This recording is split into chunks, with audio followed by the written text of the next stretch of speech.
I was the one bringing up my dad's alcoholism, and I was the bad one in the family. We all agreed to do it, including me. That brings up something really fascinating about the elephant in the room dynamic, because it's so common that the person who speaks to it feels like they are doing something wrong and they are the wrong one and they are the one causing the problems. To the extent that they believe that, they contribute to a group reality field. Like, it's an amazing dynamic. Many years ago, I was working in commercial production in the film industry. And there was one job where we were working with this famous musician who was publicly going through a lot of things at the time. And so we were all kind of patiently awaiting their arrival and wondering how it was going to be. We made sure we had the moho set up nicely. We had the right music that we knew that this person liked. And we were like, okay, there was a lot of tension. And when this person showed up, they just looked like death. Like they looked like they'd been hit by a truck. And nobody said anything about it. They showed up and everybody was just really cordial, like, oh, hey there, how are you doing? Welcome to set. And they just walked right through, came into the moho, they sat down in the chair, and there's just silence in the room. And then the makeup artist comes in and she just walked right up and she just was like, oh, wow, well, you just look like shit, don't you? And immediately, all the tension in the room just dropped. And he just relieved, was just like, oh, God, thank you. Yeah, I feel like absolute shit. And that just changed everything. Just speaking to that obvious truth that nobody was speaking to really dropped in the whole day. So yeah, for today's episode, I want to talk about how to talk about the elephant in the room. Besides, there's a fucking elephant in the room, apparently, which is what the makeup artist did. Right. Right? Yeah. Just bam, here it is. But yeah. Yeah. It can be so easy. And yet there's a million reasons, often very good reasons, often just, fear or shame. There's a million reasons to be explored and investigated why the elephant isn't talked about, how we can make a practice of saying the quiet part out loud in a way that is constructive and brings us into connection and addresses the things we're afraid of by saying the scary thing without ignoring them. Yeah. What's interesting about your story is that oftentimes it's far easier to do what the makeup artist did than to do speak to the elephant in the room with an alcoholic father, for instance. Meaning if the pattern has been entrenched over a long period of time and they're people who you want to have long-term lasting relationships with, where you're scared to lose love, where there's all this history built in, it becomes harder and harder to speak to the elephant in the room, typically, than if it's even a high-powered person that you've never met before. Yeah. Yeah. So tell me, there's definitely some story behind that, the alcoholic father. No, really? Yeah. What's your experience with this? My story is a little bit different, right? My story is on the other side of your story, which was, that was my job in the house, was to yell about the elephant in the room and to be punished for it.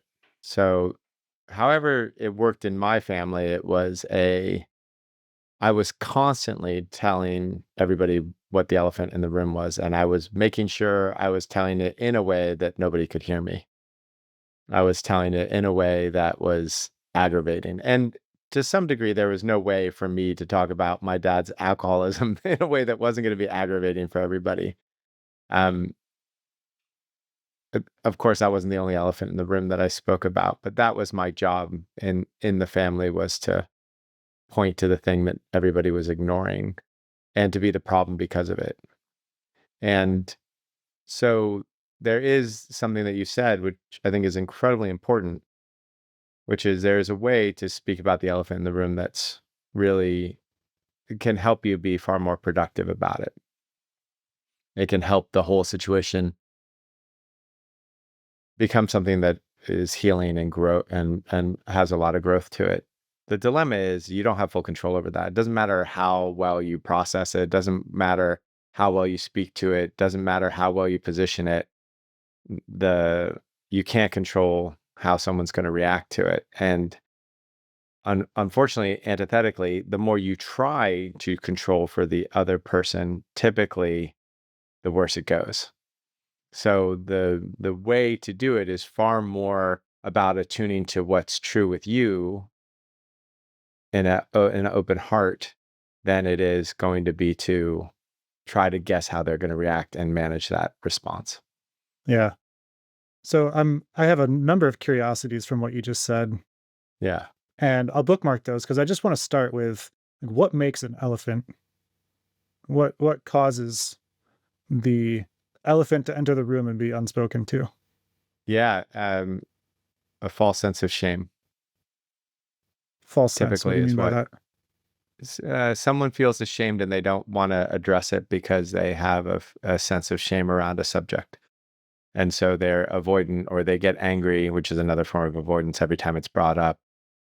There's many methods. So something gets brought up and somebody avoids, somebody gets angry, somebody guilt trips, somebody, there's all sorts of methods that make it really uncomfortable to bring up the subject or make it so that bringing up the subject doesn't work. And so they do all that, but they do all that because they think there's something wrong with them. They feel ashamed of whatever this thing is. And so that deep feeling of shame is false. And the fact that I guarantee you, whatever is happening to this rock star has happened to 100,000 other people at that exact moment in time. The breakup or maybe they don't get newspaper articles written about it, but whatever the thing underneath the newspaper articles were, the failing of a career or a song going bad or everybody's hundreds of thousands of people were experiencing it exactly at that moment. And so, and nobody thinks, oh, they should all be ashamed of it.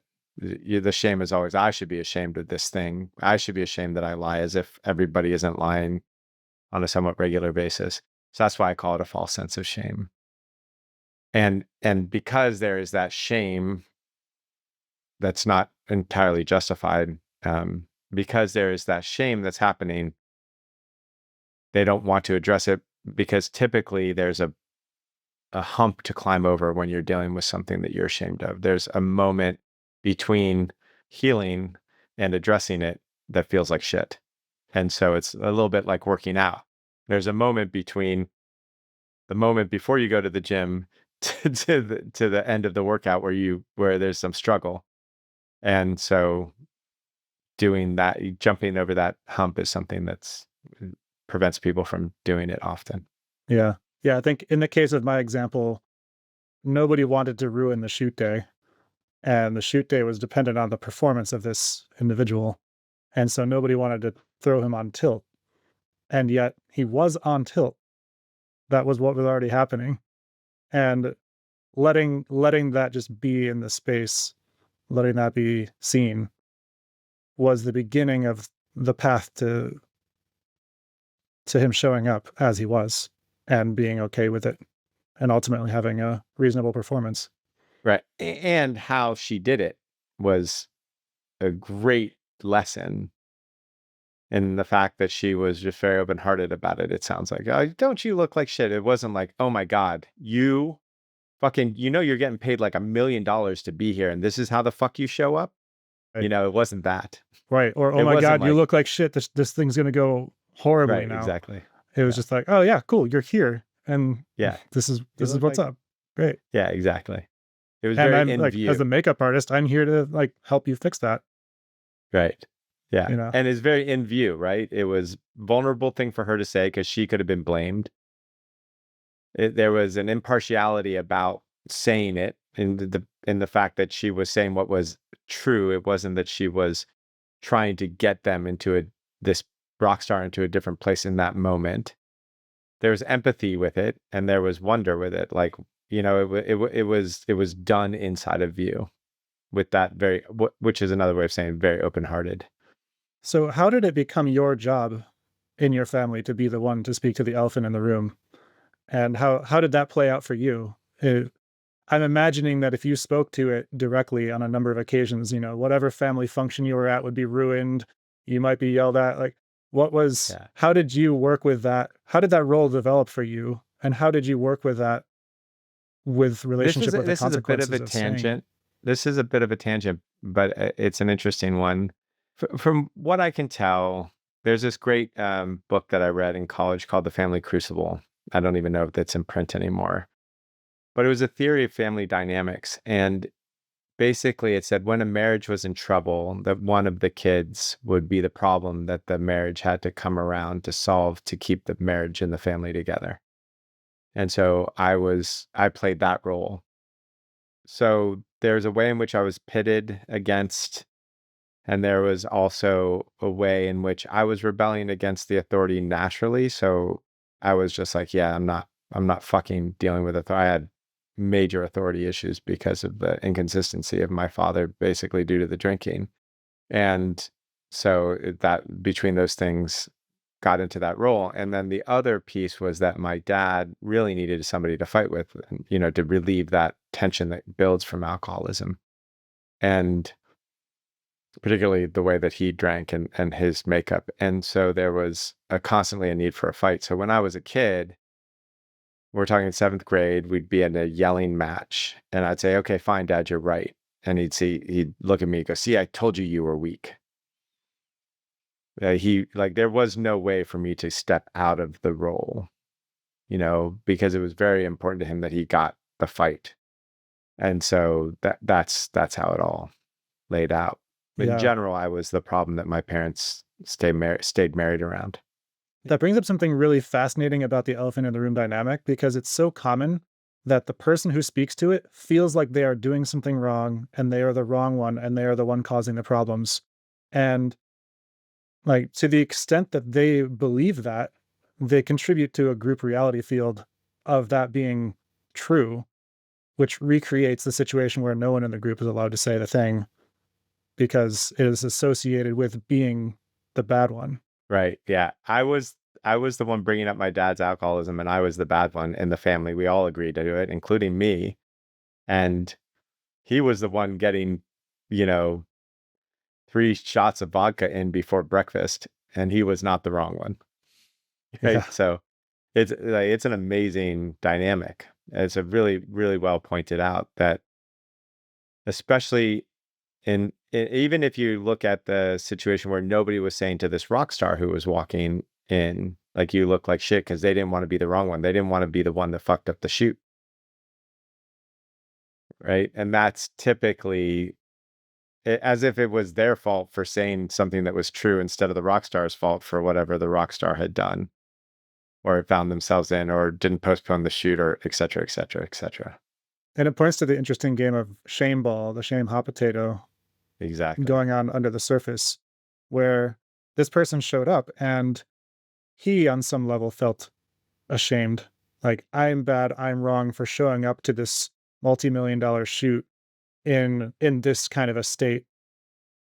And, many of us, this was maybe 15 years ago, and I was relatively new to the scene. And I was like, I am not going to be the person to break this situation. But man, I really feel like we are all like I really felt like we were all doing it wrong until that was spoken to. And it was somebody with much more experience in the industry than me that said it. And like you pointed out earlier, it was said with love and not with shame. Yeah. And And I think that's that's the critical piece, is that when it's spoken about and it's met with, yeah, that's true, then you move from a dynamic where everybody thinks they're wrong to a dynamic where there's something open that can happen. And this is true in a family, and this is true in a business, and this is true in a, right? Hey, everyone, the advertising campaign is not fucking working. This sucks. We tried really hard. It didn't work. We failed. Okay. Now something can be done. So something has shifted. Before that moment, everybody is, oh, I've done something wrong because the advertising campaign isn't working, or they've done something. There's some sort of blame shame cycle going on. And so there's something really beautiful about finding elephants in the room, especially if people can be non-defensive, like in the love over defense where the person can just go, "Yep, oh fuck yeah, I do fucking look like shit." Like imagine what would have happened in my family of origin if it was like, "Dad, you're an alcoholic," and my dad was like, "Yep, you got a strong point there, son." Like, but I hate this. This sucks. I don't like drinking vodka in the morning. I need help.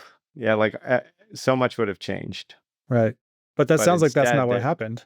And clearly it that sounds didn't like happen. that's not what happens in many situations. You know, you might have a company where uh one of the leadership team has done something like unethical or illegal or just otherwise outside of the consensus cultural reality that even if they were to receive it with like, oh yeah, I totally did that, there would be a major fallout. And so there's the case where somebody receives it with like, oh yeah, totally. There's the case where somebody receives it defensively, but then there's maybe even the case where regardless of how that person receives it, having it spoken into the public realm can have major consequences. And so I'm curious how for you in the role with your dad, how did you progress from, you know, you were describing earlier how you kind of spoke to it but didn't speak to it and kind of in this sideways way that wasn't constructive. How did that evolve over time? And how did that evolve as a system in the family with It the wasn't group quite. level shame? I was pretty straightforward about it. So it wasn't too sideways. Maybe at the very Mm. beginning, but pretty soon it was, very straightforward about the drinking. And then there was some sideways things that I did, like, "Hey, Dad." He would always pour vodka with the orange juice, but it was always very clear every morning. So I would, you know, so every morning I would say, "Hey, Dad, can I have a sip of the orange juice?" And every morning he'd be like, "Oh God, Joe, wow, God." And we had this ritual, and so that wasn't straightforward at all. But there was definitely straightforward times. I think generally what I notice in folks is that when when you're not in a family dynamic, when you're in a, a, a dynamic between adults, it's not bring it up, not bring it up, not bring it up, not bring it up, bring it up, bring it up again, see what happens, and then either the relationship is finished or something is moved.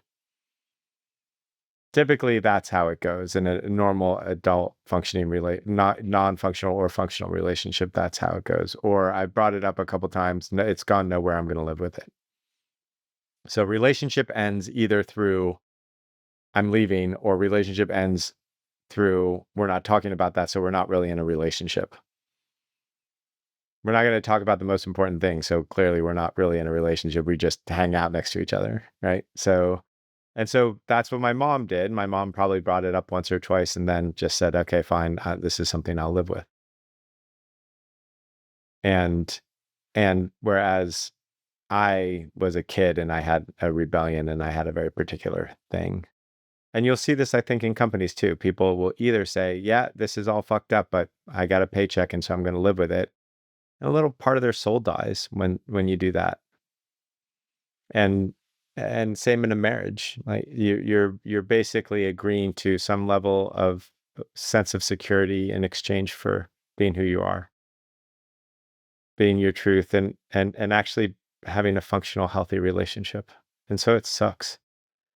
I think the real question is, how do you what are some of the ways to do it that are really have the high likelihood of success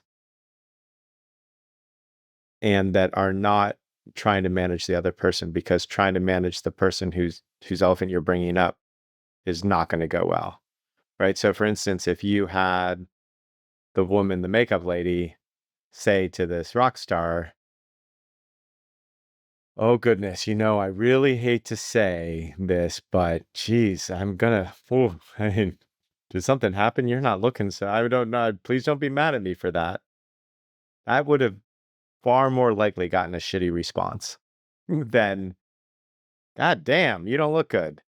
You know, the straightforwardness with it, the not scared of the attack, that fear of the attack that makes you manage. is what somebody will fight against. Yeah. So there's what I'm hearing here is that there's the shame underlayer where everybody feels like they're doing something wrong or they'd be doing something even more wrong by Yeah. speaking to what's obvious. And there's also the layer of fear, the fear of the consequences of everything blowing up. I'm going to And be attacked. I'm going to be yeah, attacked is the fear, yeah, right? Everything's going to blow up and then I'm going to be attacked. which can If be it was real. everything blows up and everybody's happy with me, there's no fear, right? Yeah. Oh my gosh, I'm going to be the person who says to this guy that he looks like shit and he's going to say, "You're right." And he's going to walk out and the producer's going to walk up to me and say, "I am so glad you said that to him because it would have been a really horrible day of shooting."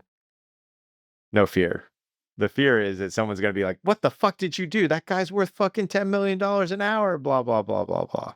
Or the fear might be that you blow the whistle and then the giant corporation comes and destroys you Right. because Either no one way, else there's corroborates punishment. yeah, There's some form of punishment that, yeah, some form of feeling like you fucked up. yeah. And this is strange, but for some reason the example is coming to mind of like Jesus showing up and flipping the tables in the market. Like that wasn't like there's a way that that was done with love, and there's also a way that that was like just fire, and he got Right. crucified Right. ultimately Yeah. in the Not sure if it was for that. in this But yeah yeah. for Yeah. related behaviors. Yeah. It's an interesting thing. Yeah. It reminds me of a story of a friend of mine who, I'm pretty sure I've talked about this before. But one day we were sitting in Bodega Bay. He looked at me. He's just like, Joe, you're a dick. And I was like, whatever. No, I'm not. Blah. I pulled my father. He's like, geez. Can we not? Can we not like that's all unnecessary. It's no problem. You're a dick. Like I love you just the same. Why worry about this? Just admit you're a dick. And and it was that same place that he came from, right? There was nothing that he wasn't trying to change me. He wasn't moving. It might have from the outside, maybe somebody said it's really impartial. He would want me to say that I was a dick, but what was clear was that he was just going to love me. He was open hearted towards me no matter what, even if I sat there and kept on being defensive. And so that's the that's the interesting piece. The interesting piece is that you can say ridiculous stuff if you can keep an open heart and not buy into the shame game, not buy into the blame game. And maybe you have to play that to 3 rounds, right? What do you mean I look like shit? Do you know who I am? Yeah, I know, but come on, you look like shit. There's no problem. We're gonna fix it. But geez, like, you all right? I'm concerned about you as a human. This isn't a personal thing. It's like that. There was this great quote that I heard this morning. I don't know. It was Sarah was telling it to me. She had heard it from somewhere. I don't know. But it was this woman, and she said something to the effect of, I'm just none of my own goddamn business. Whoa, that Which sends me was, on some thought loops. yeah. But it was that same thing. It was like, I'm not going to take myself personally. It's that same kind open-hearted. I'm not going to take this personally. This isn't personal. This is just what is happening right now. I'm not going to buy into the shame. I'm Yeah, not going to, and it's not my job to figure out where I'm going to be next. I'm going to just show up and let the whole thing unravel and observe it. I think is the rest of what this woman was saying, that I can find out what life has to offer. I don't have to be personally responsible for it.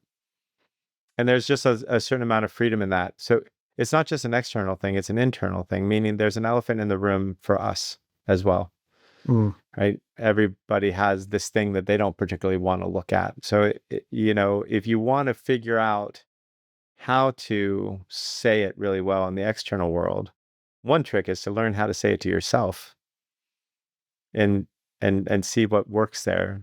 The other one is to make sure that you're saying it in a way that you're proud of. So one of the things that I learned, particularly dealing with an alcoholic, is that the response was going to be different every day depending on the blood sugar and how drunk they were and how hungover they were and a whole bunch of shit that I could not control and I didn't want to manage. So the only place that I had to go was how happy was I in the way that I brought it up. And that's what pointed me originally to the lesson of open-heartedness, because I only felt good about it when I was open-hearted, and that happened to have a work better than if I was acting out of fear and trying to manage the response. I really love that piece about the elephant inside of us because I think the default stance to seeing an elephant in the room is to make it about the room, about the group, about others, and it's often like no one's talking about this while I'm also not talking about it, is the argument. And so it's interesting to see how the internal journey of speaking to the elephant can progress from there's something going on out there and that's wrong and I'm responsible for fixing it. It's my role in the family, it's my job in the community, whatever. And really bringing that back into, oh, this is the kind of thing I won't stand for. And the ways that I have been standing for it, I have to be I have to own those and recognize them and see them in myself. Speak to the elephant in myself before I'll be ready to open-heartedly stand for what I see and bring the depth of that perspective to a group without trying to enforce another reality onto it or try to manage it or control an outcome. Yeah, it goes even deeper than that. Um, it's actually a great way to bring up the elephant in the room is to own the thing about what's going on with your elephant in the room. So I wasn't able to do this as a kid, but one of the things I could have done is say, "Oh, I'm, I noticed that I keep on playing the role of the person yelling something's wrong, and I don't want that role anymore." Could have been a great way to talk about the situation with my dad. Or this is what I really want is a family that where we can love each other and not fight at the table every day. I can look at the thing that's happening inside of me, find out what that want is around the situation and bring that up is another way. And it was something that Case DeBron used to teach all the time, which is somebody can argue with the fact that they're a drunk or not a drunk. Somebody can argue with the fact that you look like shit or you don't look like shit, or that they look like shit or they don't look like shit. But they can't really argue with the fact that you want to be in a family where people love each other because it's what you want. They can't argue with what you want. And so there's less of a place for them to be defensive typically. If you take that vulnerable move and you say, okay, what's my elephant and how do I bring that up in this thing? Because if the elephant is shame, is a false sense of shame, and everybody's feeling like they're doing something wrong, then you've got that false sense of shame in you. And that's what you can bring up. That's how you can start the conversation. Won't work with narcissists or people with personality disorders, but it'll work with most humans. Yeah, which of course is a slippery slope because people tend to identify anyone that they're in an argument with as some Yes. sort of personality disorder almost reflexively these days. or vice versa. People will, instead of confronting the person, instead of saying the thing that's hard to say, they'll make it all about them. Mm. I don't want to be mean. I don't want to be rude. I don't want to say something that will hurt them. All those excuses that help us not be, uh, all those excuses that help us be conflict avoidant. So there's dangers on both sides of it. And it's a neat hack for your own personal freedom to look at what your elephant is in the room. And maybe that's the way to bring the conversation up. Maybe it's not, but it's a neat trick. And it's at the same time, it's getting you clearer on what you want, Yes, which exactly. clarifies your decision making. If you're like, I want to be in a company where we can be real about what's going on with the impact of our products on kids or something, then that might mean you change companies. That might mean you say the things That that might need to be mean you said. go into a company that actually is going to grow instead of is shrinking like the one you're in because you can't talk about the hard shit or on Yeah. the road to shrinking. Maybe you got a couple years of momentum left, but it ain't going to look good in a while. Yeah. Yeah. And that's the other thing is when the elephant in the bringing up the elephant in the room becomes commonplace, it just leads to functionality in a business or not in a business. It's like the Boeing example that I always talk about, where the CEO of Boeing became the CEO of Ford and waited for somebody to come in and tell him something was wrong, because they had this entire culture of nobody bringing up the wrong things because they got punished for it. And then when that person came and said, "This is what's wrong," he's like, COO, promoted them right away. Because it's that important to being able to actually show up with the fucking problem you're there to solve, instead of bury it under It's a, politics and everything else. it's a shame that guy left Boeing then. Yeah. Yeah. Clearly there's been some results from that. Yeah. Yeah, So, it's an amazing thing that it's so rewarding as soon as you see the cycle as as a CEO or in a family, that the freedom on the other side of the elephant in the room, you just look for them. You can't wait for them. You look forward to someone bringing them up. I think that's something that you see in our company when we're working together, is if someone brings up a problem in general, we're stoked about it. Occasionally, someone brings up a problem in a way that's really fear-based, and you can see like everybody bristle and try to figure out how to deal with it. right. But And in general, yeah, I want to have an organization where if somebody brings up something that's valid and they bring it up fear-based, it can be integrated and heard. And absolutely. and while at the same time we're promoting a culture where things are brought up with love and ownership. Which brings Yeah. me to the question of how can we as leaders institutionalize this into the culture of a company or a family? Be the example. We do this in our business.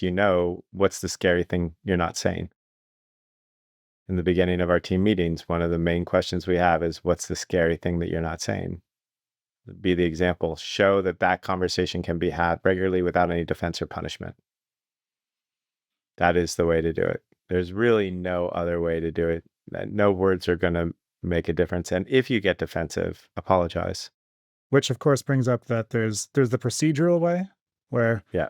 I could imagine a board meeting that starts with say the scary thing that you're not saying, Yeah. but anytime somebody brings something up, it turns into a A crucifixion. shit show.